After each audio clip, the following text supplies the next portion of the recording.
Tapos na tayo dun sa riding jacket. Meron din silang riding pants. Ayan kaya formal. Okay.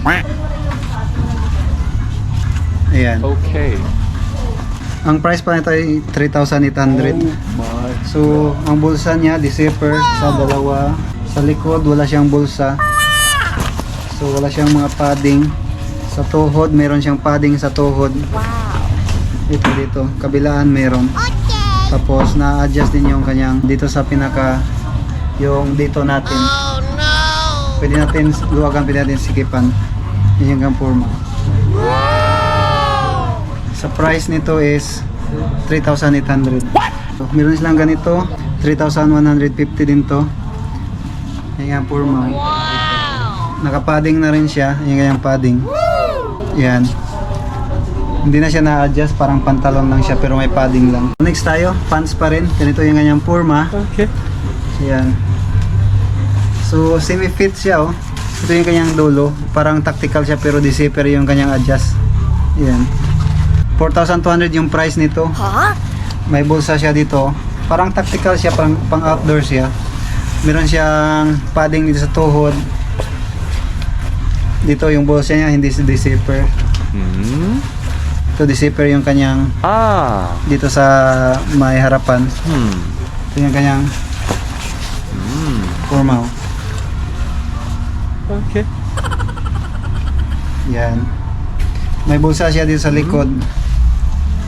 Na-adjust yung dito sa may leg niya. Yan yung forma. Ito sa mga gusto din ng mga ganito, pang riding din. So air cool din yung kanyang design. Yan. Dito ito mga air cool din. Meron na siyang padding sa tuhod. Meron siyang reflector dito, parang red na design.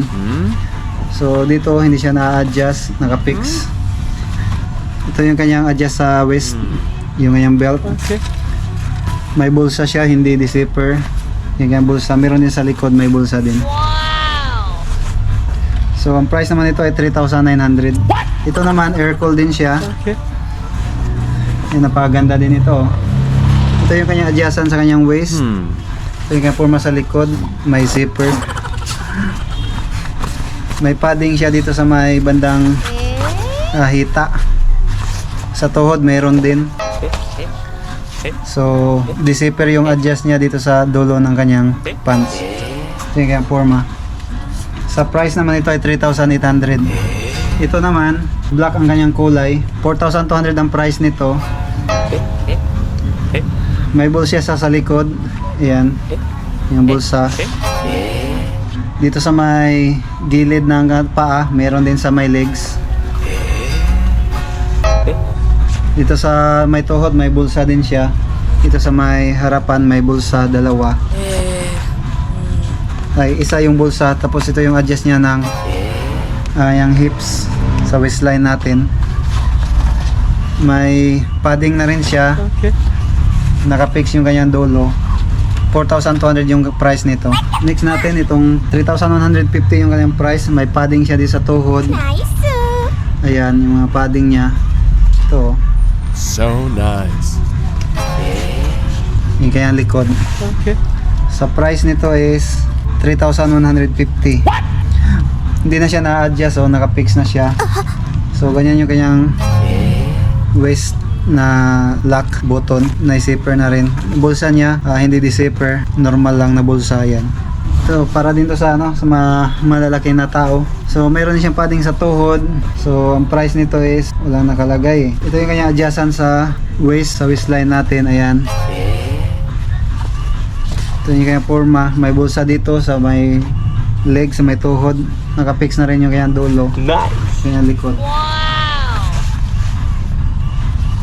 Marami pa silang mga pants dito, mga kapwa natin malalakbay.